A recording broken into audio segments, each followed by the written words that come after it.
Welcome to Arlington Street Church, gathered in love and service for justice and peace. We are Unitarian Universalists. Ours is a historic faith with a progressive theology grounded in love, a love which calls us to see the holy in each and every being and to take compassionate action in our world. In this space, we gather with open minds, open hearts, and open hands to practice acceptance, forgiveness, and growth. We welcome people of all nations, all creeds, all genders, all cultures, and all kinds of love. So whether you come every week, stop in once in a while, or are here for the first time, we welcome all of who you are and all you are becoming. You are so very welcome here.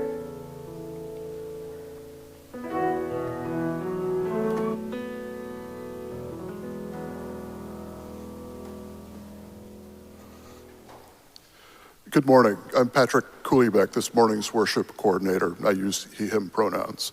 Reverend Parisa, she, her, and I are joined this morning by Sam Legrego, he, him, and Hyun Ju Jung, she, her, in leading worship today. We couldn't do this without our tech team, our greeters, our ushers, and our coffee hour hosts. Thank you, friends. Sarah is not here today. She is currently in the middle of the Mystic River in the 30th annual herring run and paddle. I'm not exactly sure why. Please check in with her next week, but she did want me to give a shout out to Rebecca and Robert, who are hosting the coffee hour today. Anyway, back to our scheduled program. If you're new to Arlington Street, welcome. We're so glad you're here and would love for us to stay connected. I hope you will visit our website at arlingtonstreet.org and sign up for our weekly e-newsletter. If you're in the sanctuary, please fill out the pew card and put it in the basket during the offering time to let us know how to be in touch with you. And Zoomers, you can find a link in the chat to a form to fill out to help us stay in touch. On the last pages of the order of service, you'll find information on upcoming Arlington Street events. There's a lot going on, both in person and on Zoom, and we'd love to see you sometime this week. Please join us for some of these exciting upcoming events. Our Among team is offering 2 upcoming events. Sunday, May 31st, a post-service circle with the Among team, in person and online, starting at 12:30 p.m. for an hour. This is an opportunity for connections and conversations centered on the themes of our worship service and anti-racism. On Monday, June the 1st, there's an anti-racism drop-in online from 6:30 to 8 p.m. This is one of several ongoing sessions hosted by our Among team. At this one, we'll discuss recent Unitarian Universalist Association Mosaic and Drum events. All are welcome. Please consider this your personal invitation to our pre-parade celebration of Pride on Saturday, June 6th at 10 a.m. Please bring lots of friends.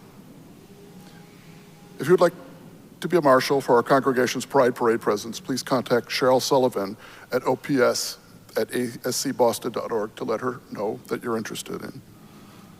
And on Sunday, June 7th, immediately after worship, there will be a special meeting of the corporation for the purpose of electing a co-moderator and a prudential committee member for open seats.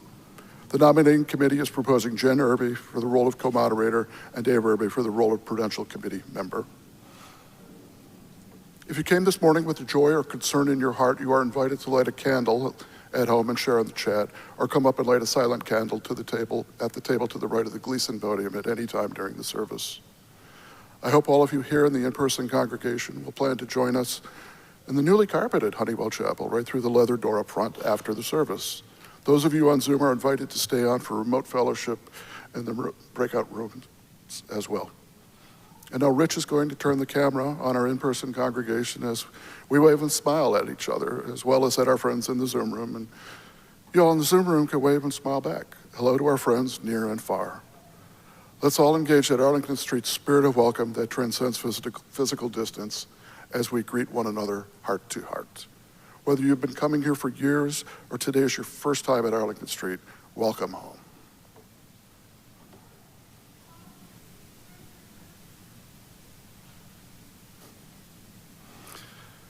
Please join now in saying our affirmation and covenant of our beloved spiritual community.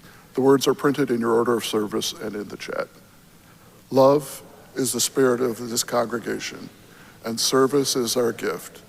This is our great covenant, to dwell together in peace, to speak our truths in love, and to help one another.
I'm loving the sound of the chattering, and I want parents to know that young children making noise is one of the greatest blessings of being in faith community. So let it rip. And if you need assistance from an usher or there's a need for wiggling, it's all okay. We got you. Our opening words are from the poet Joy Harjo. Perhaps the world ends here. The world begins at a kitchen table. No matter what, we must eat to live. The gifts of earth are brought and prepared, set on the table. So it has been since creation, and it will go on. We chase chickens or dogs away from it. Babies teethe at the corners. They scrape their knees under it. It is here that children are given instructions on what it means to be human. We grow up here. At this table, we gossip, recall enemies and the ghosts of lovers. Our dreams drink coffee with us as they put their arms around our children. They laugh with us at our poor, falling down selves as we put ourselves back together once again at the table. This table has been a house in the rain, an umbrella in the sun. Wars have begun and ended at this table. It is a place to hide in the shadow of terror, a place to celebrate the terrible victory.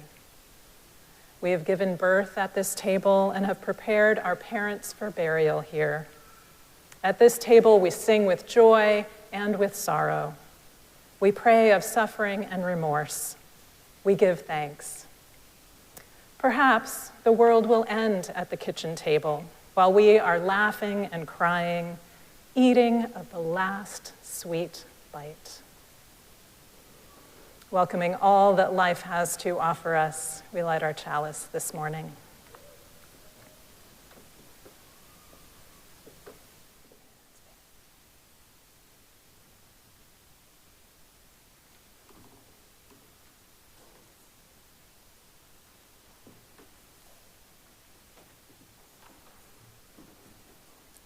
Our opening hymn this morning is hymn 67, We Sing Now Together. We'll be led by Sam, and the words to sing along can be found in the order of service in the chat and in the gray hymnal. Let's rise now in body, rise in spirit, and sing together number 67. We sing now together.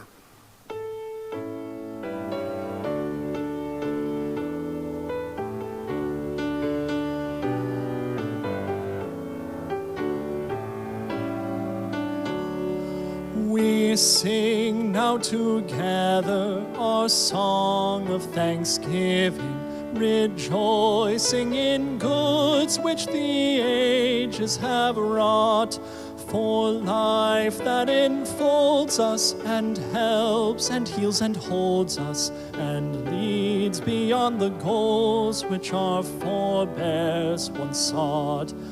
We sing of the freedoms which martyrs and heroes have won by their labor, their sorrow, their pain, the oppressed befriending, our ampler hopes defending. Their death becomes a triumph, they died not in vain.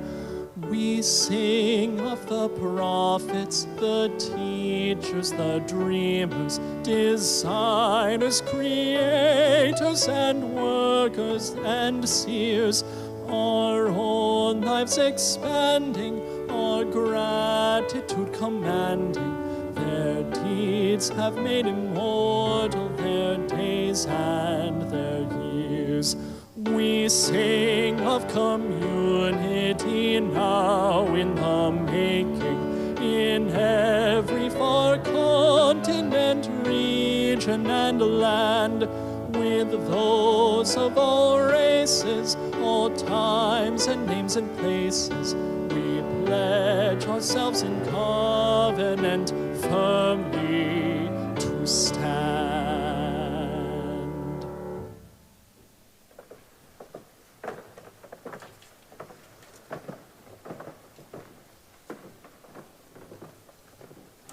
I'd like to invite Sarah and Jeff and Margaret forward.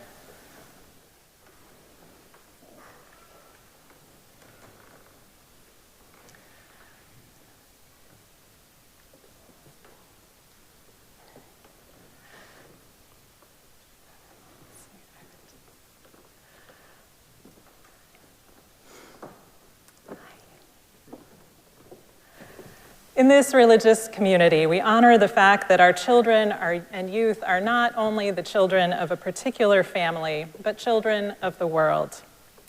When speaking about the Dagara tribe of Burkina Faso, from which she was born, Sobonfu Some wrote, "We know we cannot have community without children, and we cannot have children without community." And neither would exist without spirit. It is one complete circle, each element completing the whole. We welcome our children, and in so doing, we welcome spirit. Jeff and Sarah, who do you bring to this gathered community? Her grandparents, Wendy and David, and my parents are on Zoom. Wonderful. Hi, Harry and Allison. And this is Margaret Allison Lambart. Are you ready to dedicate Margaret to the world? We are. Will you promise to care for Margaret, love her with all your heart and soul? Will you raise Margaret to love justice and live with compassion? Will you teach her kindness and courage, and will you encourage her to live her dreams? We will.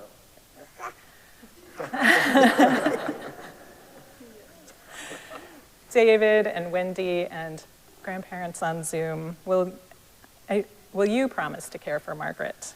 Love her with all your heart and soul. Will you raise Margaret to love justice and live with compassion? Will you teach her kindness and encourage her to live her dreams? We will. Congregation, will you promise to care for Margaret? Love her with all your heart and soul. Raise Margaret to love justice and live with compassion. Teach her kindness and courage, and will you encourage her to live her dreams? Let us now bless Margot with the wonders of the earth. Margot, this is water. It's going to feel kind of cool. May you always find your thirst quenched. May you know the joy of hard work. May your tears be cared for. May you dance in rain and jump in pools and puddles. Margaret, you are made of water. And Margaret, that is air. May your lungs be full of fresh, sweet air. May you know the joy of a good laugh. May you find your voice through song, whispers, and shrieks. She never does that, right? No.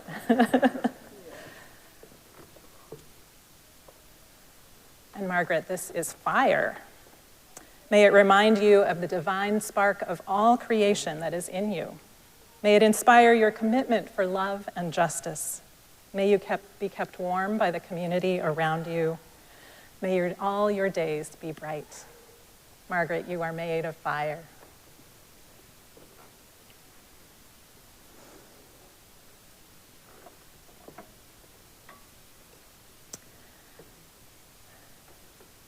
Margaret, this is a flower that comes from the earth. May you know beauty. May you know that the earth provides all that you need. May everywhere you go be blessed by your presence. May you share the wonder and joy you already embody every day with those around you. May all you create be a blessing to this world. Margaret, you belong to the earth. And finally, in our Arlington Street tradition, we present you with this blanket, lovingly handmade by our own Claire Humphrey, so that you can carry the warmth and comfort of this community with you wherever you go.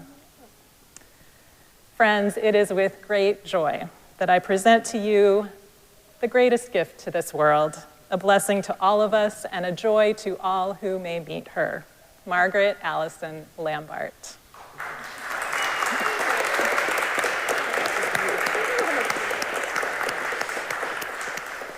And we want to sing to you a song called Everything Possible, written by our own affiliated community minister, Fred Small, as your parents share you with the congregation. So congregation, will you rise in body, rise in spirit, and join us in singing Everything Possible.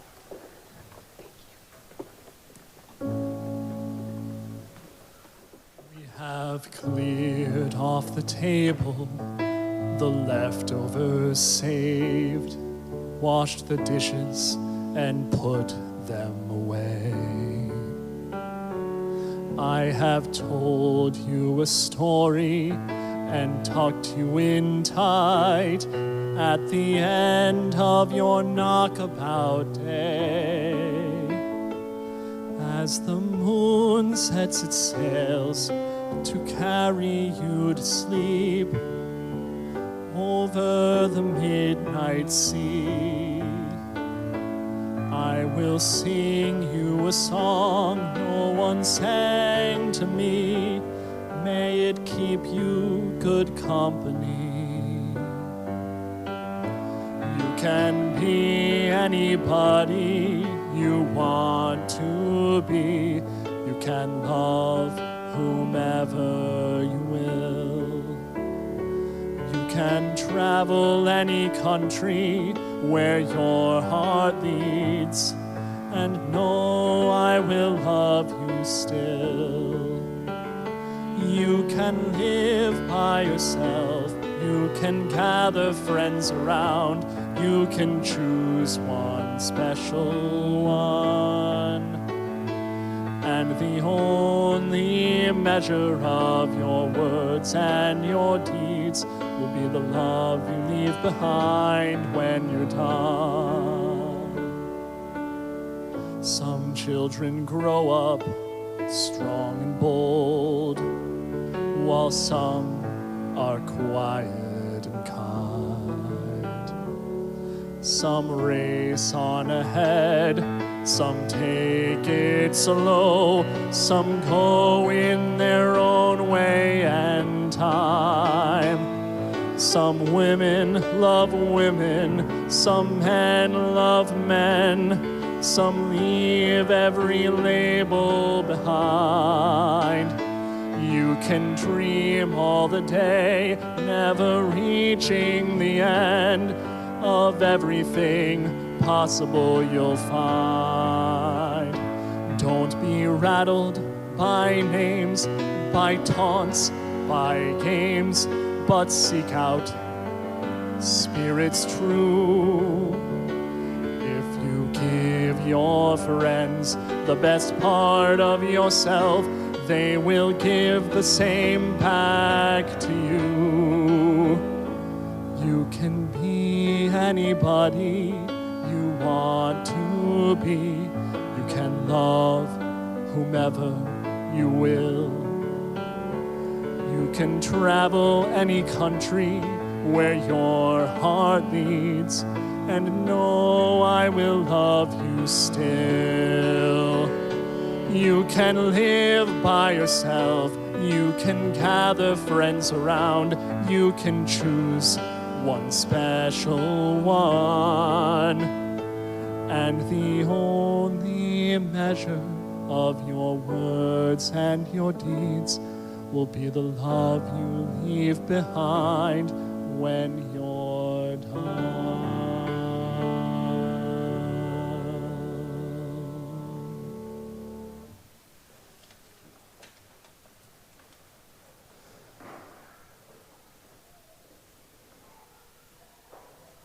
What a joy to welcome a sweet, precious one to our midst. Thank you, Sarah and Jeff, for bringing Margot to our care. We began this church year bidding a tender farewell to beloved Elder George Whitehouse, a pillar of this church who began attending here at the age of 9. And it feels fitting that near the end of the congregational year, we're embracing new life among us. The times when we are most profoundly aware of our need for one another are when we're in the kind of life transition that turns everything upside down. And welcoming a new child is definitely one of those. Across the span between dedicating our children and mourning our elders lives the complicated, blessed journey of claiming and being claimed by community. It's a practice we learn and relearn as the world changes and our community changes, and we interact with one another as we change. Nearly 20 years ago now, a neighbor family with whom my family was friendly welcomed a baby girl. We knew the due date was imminent, and not wanting to bother the parents, we waited to see balloons outside their house or a happy email with some photos. But after an eerily long wait, we finally got word that the baby had been born with a severe heart defect and was in intensive care. Her parents were keeping vigil at the hospital, and the infant would need several risky surgeries before anyone would know what her prognosis was. Now, as fellow parents of small children, we were both heartsick for our friends and, of course, just felt powerless to help. So we did what church people from time immemorial have done. We made a casserole. We had been recipients of lots of meals from strangers in a church community that was new to us when our first son was born, and we felt a little uneasy about that. But we did need those meals, though we didn't want to admit it. And the greater gift that we got was the acknowledgement that we were not alone. Over time, we learned that we could pay it back and forward by doing the same for others. This time it really hit us, though. Into the meal went all of our care for them, something we'd never spoken of out loud as we hung out on the street while the kids played or shared a barbecue in the backyard. You might have guessed from our easy conversation and laughter together that we were fond of each other. Why would we mess that up by telling them with words that we were extremely grateful for their friendship and the support they offered just by being parents who were struggling with the same things we were? Well, clearly the time had come. We made lasagna, salad, and brownies, got some nice bread, and across the street it went, along with a card with some of the inadequate words for how much we cared for them and hoped things would be okay. I'm happy to report that after several more surgeries and a lot of late nights of worry, that baby is now a vibrant, healthy young woman in her second year of college. Our families have drifted apart as we all moved away from that street, but our fondness and our bond remains. This is one of the challenging, one of the beautiful things about being in community. I recently became aware of the work of a PhD student in social work at the University of Washington named Isaac Sanders. Isaac's mission, as he says it, is to bring social work into the 21st century and to build worlds that love us back. Isn't that a wonderful phrase? Building worlds that love us back.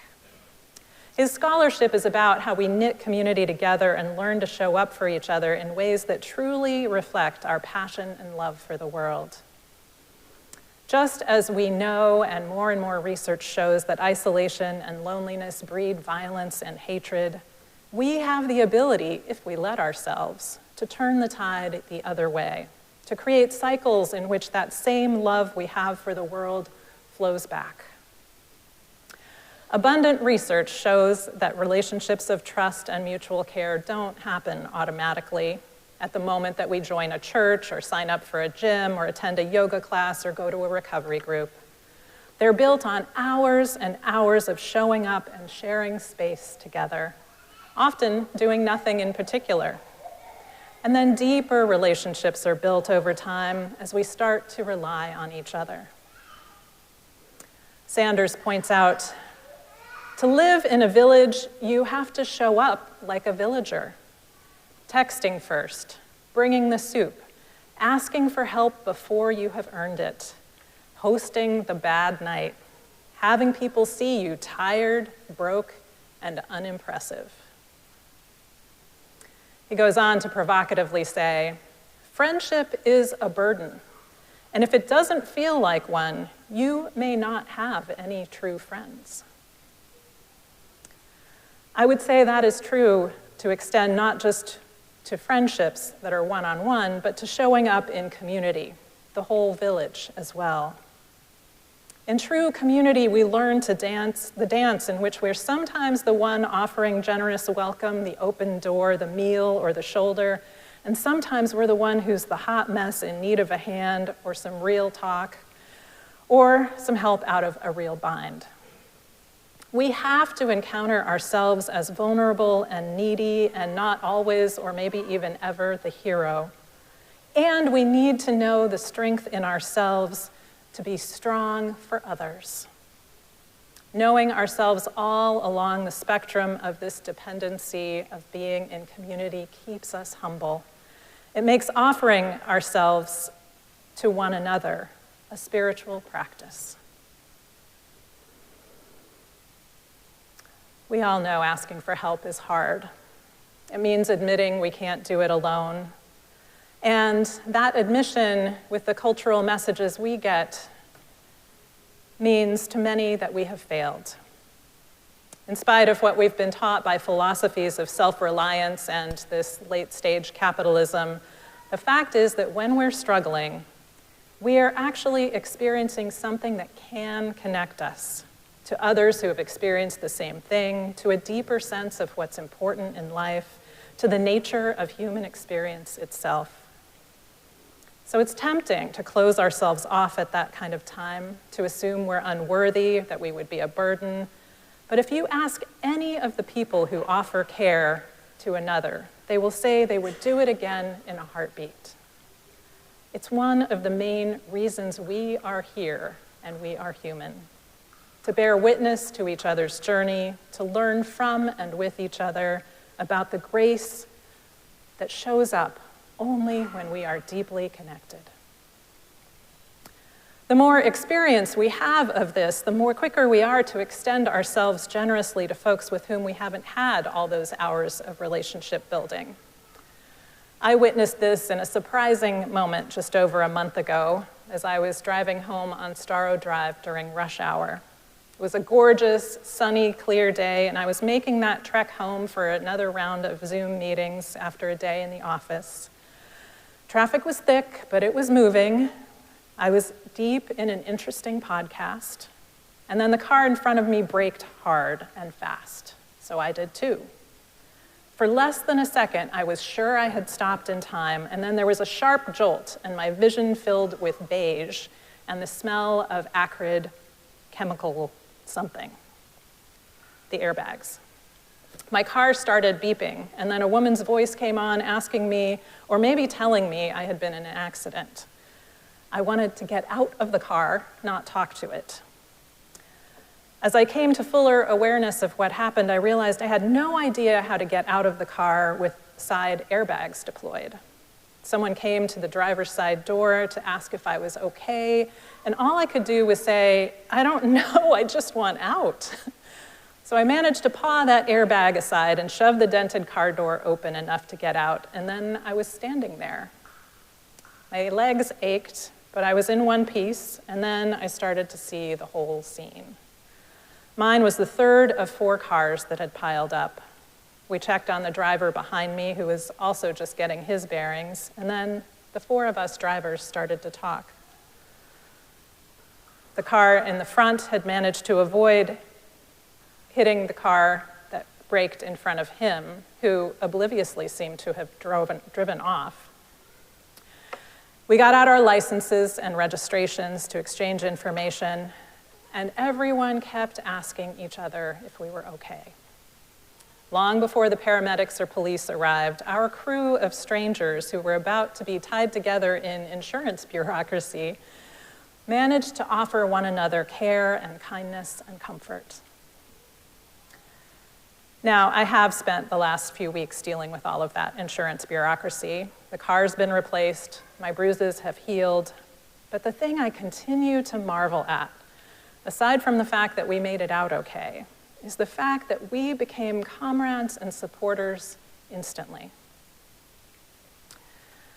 Now, based on years of driving in Boston traffic, I cannot be the only one who is utterly stunned at this happening. Am I right? There was no swearing, no blame laying. There was only a patient waiting for the state police to process their report and call the tow trucks. And we talked about where we were coming from, how much further we had to go, who was expecting us at our destination. And we went from one person per car on a roadway, anonymous, to being a community of neighbors. Leo, Ben, Martin, and me. We sent each other off, hoping for the best for each other and wishing for mercy from insurance companies. So as I continued to process the shakiness I felt after the accident, especially it being in another car, I had to also remind myself that the accident was not the end of that story. It was the beginning of one that ended with this temporary community of kindness. What if I held those two things side by side? There's so much these days that keeps us expecting the worst from each other, or fearing the worst when we make plans about the future. We went through a global pandemic in which it became clear we couldn't trust our government to keep us safe or informed. We spent too long isolated from each other in our communities and worried that contact would make us sick. And even now, after a few years of this new normal, our wariness hasn't completely gone away. And that's not just an individual spiritual burden. It also has implications for our politics. Philosopher Hannah Arendt, writing in the 1950s, famously noted that loneliness is a precondition for totalitarianism. The more isolated people feel, the more mistrustful of others, the more easily they'll believe the version of the world that the regime wants them to adopt. Isaac Sanders points out that carrying others while carrying yourself is the whole project authoritarianism is counting on falling apart. Community is a burden.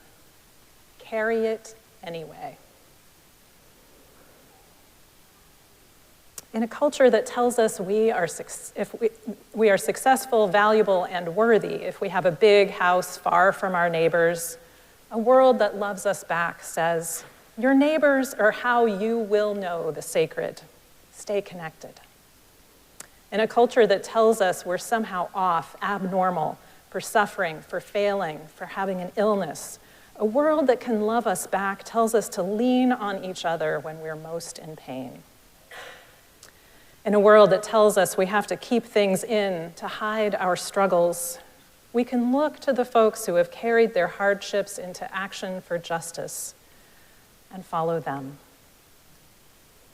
My friends, as we navigate tumultuous times in our world and in this community, may we remember to respond to one another as ones who are both capable of giving and receiving care, who need the support of community and the challenge of living into our best selves.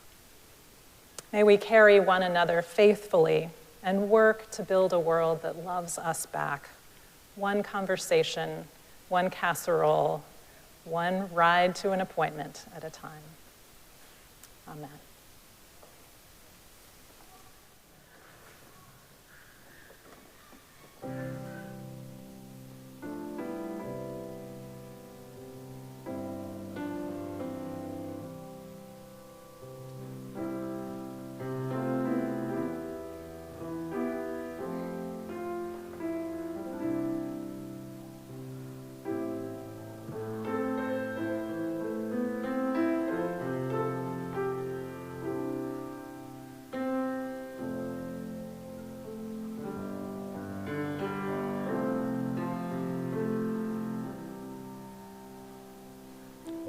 We join now in our ritual of sharing community candles of sorrow and joy.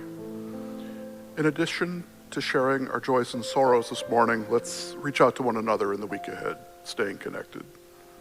May these times remind us of how very precious our beloved community is. We need one another.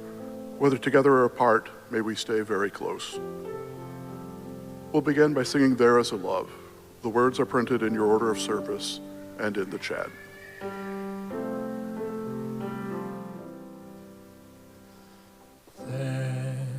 Is a love holding us. There is a love holding all that we love. There is a love holding all. We rest in this love.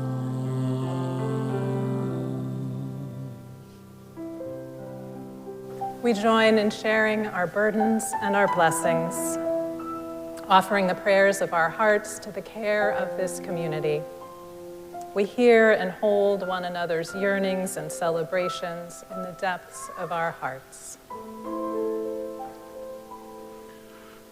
A huge bright candle of joy from Reverend Ali Jablonski for our student, now graduate minister, Kel Alford. Kel graduated this week. Kel, we are so proud of you and so happy to call you ours. We cannot wait to see where your ministry path takes you.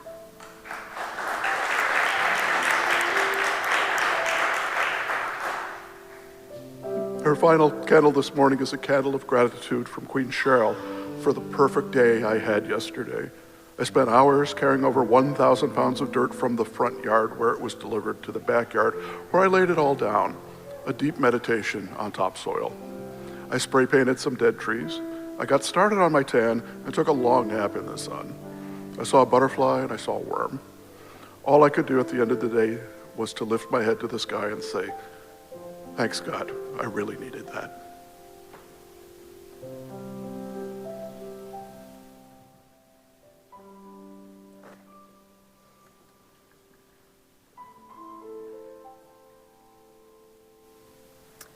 For all the sorrows and all of the joys that we hold in our hearts that go beyond words, we light a final candle to remember and rejoice. May the peace of this sanctuary enter into our hearts as we share a quiet moment together. breathing our prayers for ourselves, for one another, for our country, for all nations, for all beings. Amen.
Arlington Street is entirely self-sustaining. It's up to us.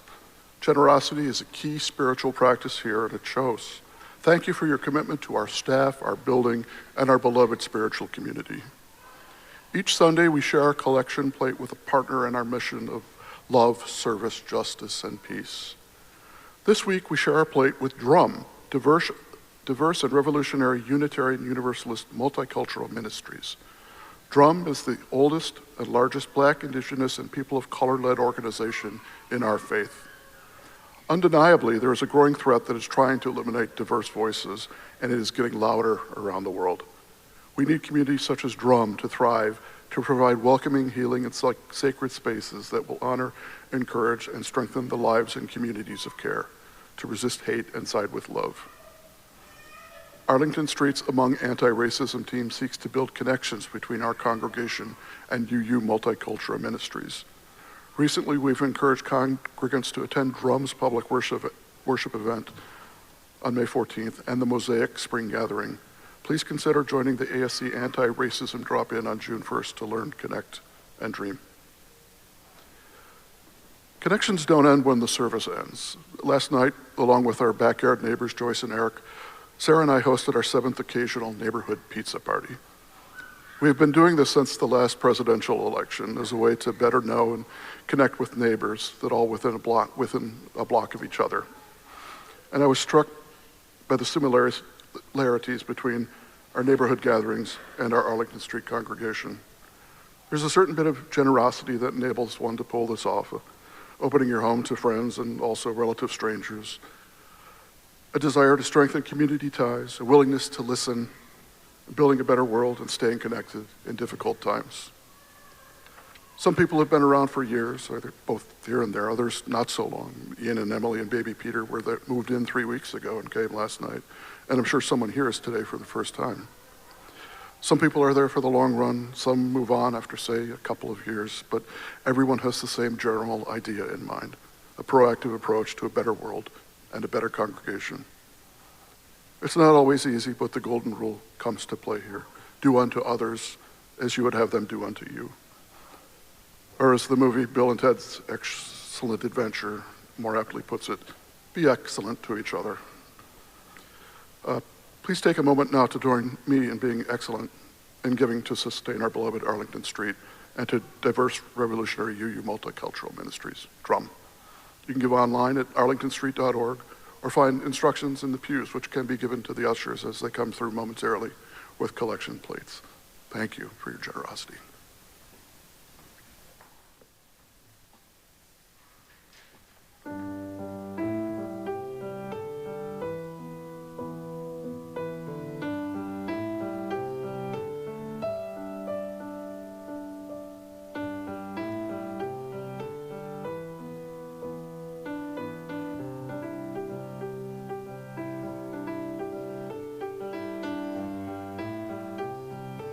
I'm a ne'er-do-well,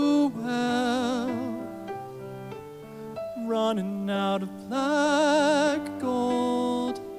It's high time I pulled over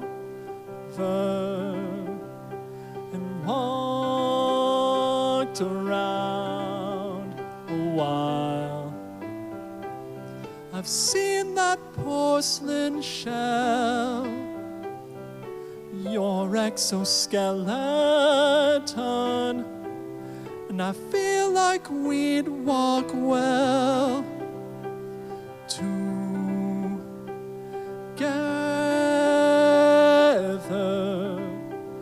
because in the end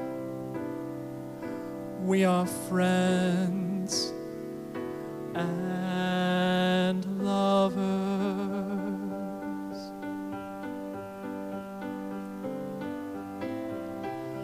If asked of me, I would gobble them to bits, the things that wall us off from where we belong. What's wrong with you is good for what's wrong with me, and I think maybe we should stick together, because in the end we are friends and lovers. We are friends and lovers.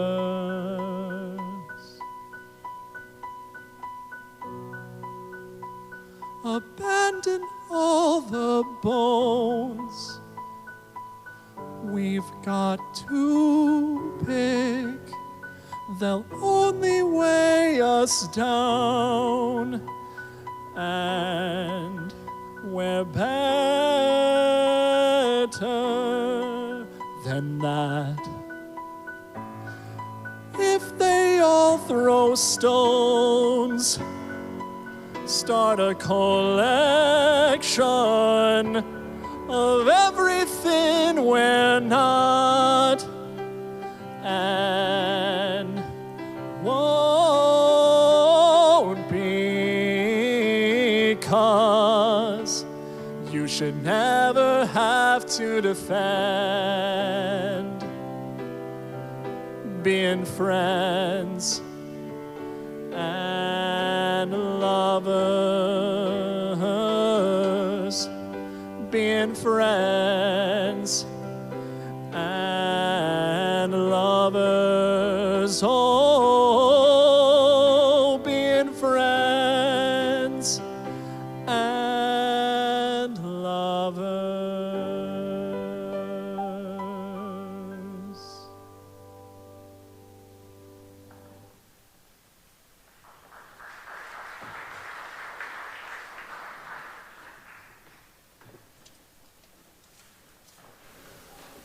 Our final hymn this morning is Life Calls Us On. I invite you to rise in body, rise in spirit, and join in singing.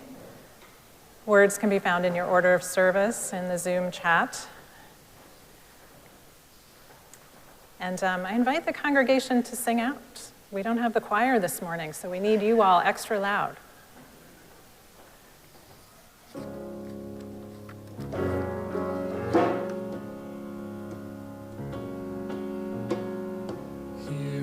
Reverence now we gather for the blessings we have known,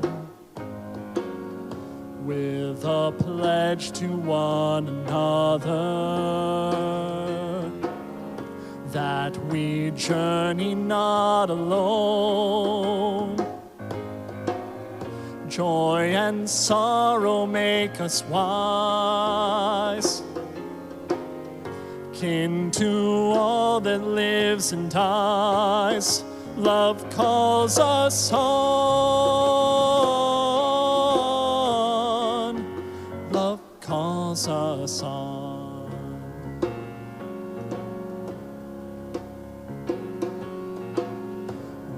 words and deeds of those before us. Waken here to keep us strong. Blend our voices in the chorus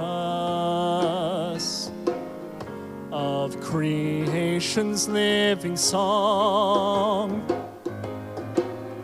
Courage bids us lift our eyes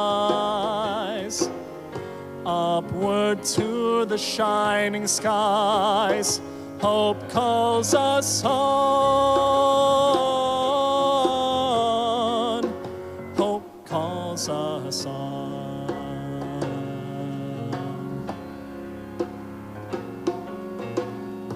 Loyal guides in love and duty, lead us with a trusted light. Blessed are they whose inward beauty shows the path of truth and light. Honor is their earthly prize. By their work we realize faith calls us on. Faith calls us on.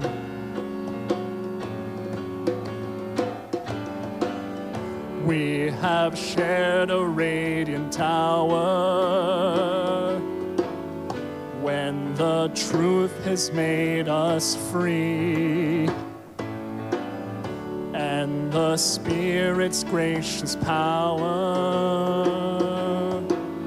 dreamed of good that yet shall be. Bright the path before us lies.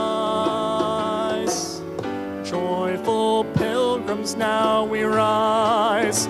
Life calls us on. Life calls us on.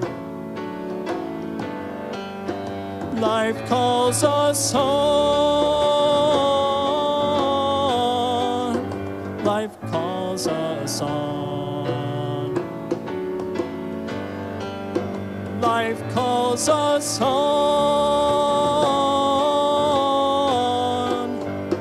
Life calls us on.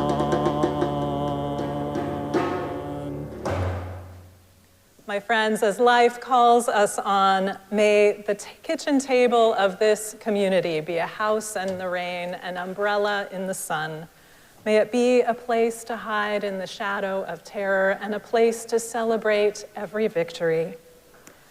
May we give birth on this table to that world that loves us back.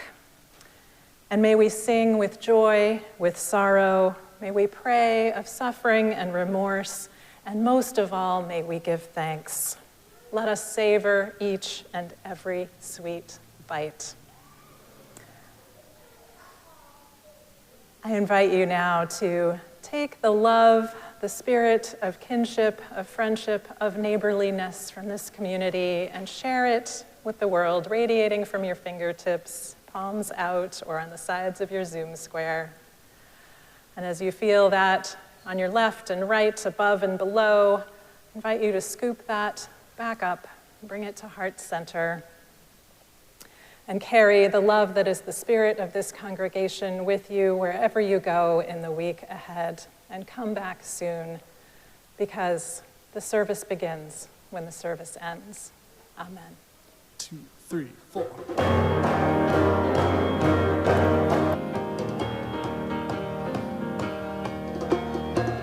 Where you go, I will go, beloved.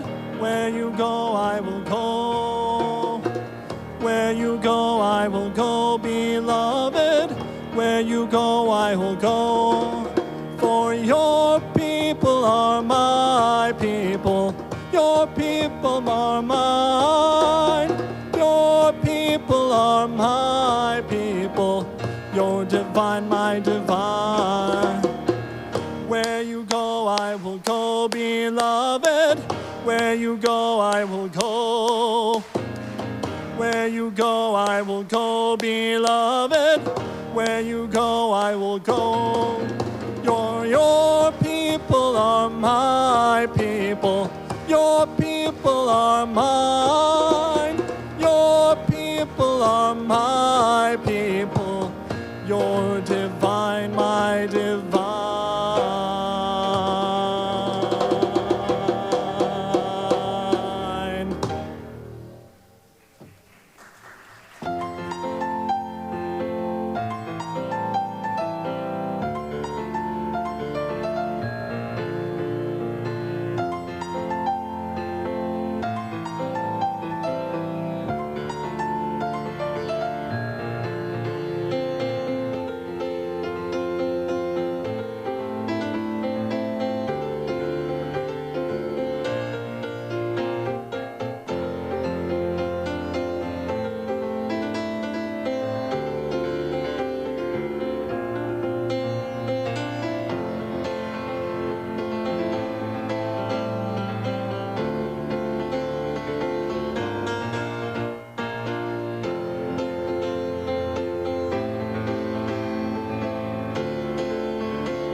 We are located at the corner of Arlington and Boylston Streets, across from the Public Garden in Boston, Massachusetts.